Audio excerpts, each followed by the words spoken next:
लोग समझते हैं कि पावर मसल से आती है, लेकिन असली पावर वो आती है साइलेंस से, ऑब्जर्वेशन से, इमोशन को कंट्रोल करने से। अयानो कुजी कभी लाउड नहीं बोलता, कभी अननेसेसरी रिएक्ट नहीं करता और इसीलिए हर सिचुएशन में कंट्रोल उसके पास होता है। लेकिन सवाल ये है, क्या रियल लाइफ में भी अयानो कुजी जैसा माइंडसेट बिल्ड किया जा सकता है? आज की वीडियोस में मैं तुम्हें वो डार्क हैबिट्स बताऊंगा जो तुम्हें मेंटली डेंजरस बना सकती हैं। वीडियो को इंटरेस्टिंग बनाने के लिए मैंने इसे 5 चैप्टर्स में डिवाइड किया है। Chapter 1, emotion control.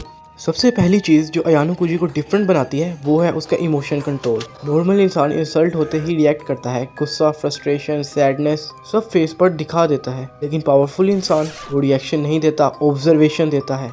आज से एक रूल फॉलो करो, जो जितना ज़्यादा इमोशनल होगा उतना ही ईजिली कंट्रोल होगा। अगर कोई तुम्हें प्रोवोक करे तो इंस्टेंटली आंसर मत दो, 2 सेकंड रुको और सोचो। ये सिंपल हैबिट तुम्हारी पर्सनैलिटी को इंस्टेंटली मिस्टीरियस बना देगी। Please remember this line, calm people are scary because nobody knows what's going in their mind। Next chapter की तरफ चलते हैं जो कि है chapter 2, observe everyone quietly. Ayanokoji कम बोलता है लेकिन सब नोटिस करते हैं। Real manipulation starts with observation. क्योंकि बॉडी लैंग्वेज ऑब्जर्व करो, कौन फेक स्माइल करता है, कौन सिर्फ काम होने तक अच्छा बनता है, कौन इनसिक्योर है, कौन अटेंशन का भूखा है। जितना ज़्यादा तुम ऑब्जर्व करोगे उतना ज़्यादा तुम लोगों को प्रिडिक्ट कर पाओगे, और जो इंसान दूसरों को प्रिडिक्ट कर लेता है वो उन्हें कंट्रोल भी कर सकता है। मोस्ट पीपल सुनते कम हैं, बोलते ज़्यादा हैं। हमें इसका बिल्कुल अपोजिट बनना है। अब चलते हैं चैप्टर 3 पर जो है डिटैच फ्रॉम एवरीवन। ये अयानो कुजी माइंडसेट का सबसे डार्केस्ट पार्ट होने वाला है। पावरफुल इंसान इमोशनली डिपेंडेंट नहीं होता। अगर तुम्हारी हैप्पीनेस किसी और इंसान पर डिपेंड करती है, कंट्रोल ऑलरेडी उनके पास है।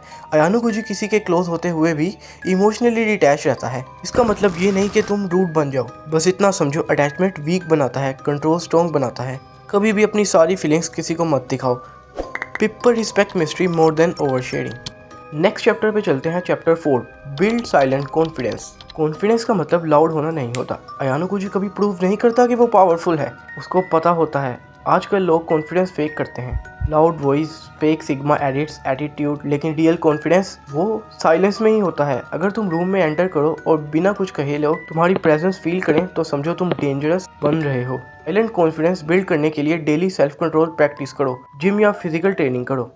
ओवर एक्सप्लेनिंग बिल्कुल बंद कर दो और हर बात पर अपना ओपिनियन देना बंद करो। और सबसे इम्पोर्टेंट, प्रॉमिस खुद से करो और पूरा करो, क्योंकि सेल्फ रिस्पेक्ट के बिना कॉन्फिडेंस इम्पॉसिबल है। Chapter 5, use your brain not strength. Ayanokoji fight muscle से नहीं, माइंड से जीतता है। सिचुएशन में इमोशनली रिएक्ट करने के बजाय स्ट्रेटेजिकली सोचो।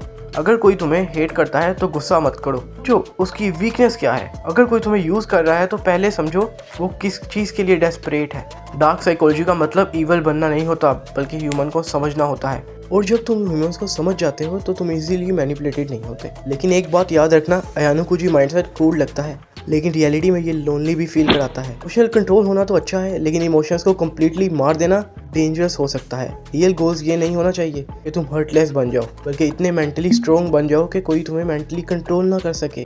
Observe, react less and become the person who silence scares everyone. आखिर में मैं तुमसे ये क्वेश्चन पूछना चाहता हूँ, तुम्हारे हिसाब से सबसे डेंजरस क्वालिटी क्या है, इमोशन कंट्रोल या पीपल रीडिंग एबिलिटी? कमेंट्स में इसके जरूर बताना। वीडियो को लाइक और चैनल को सब्सक्राइब भी लाजमी करते जाना। Till then, peace out.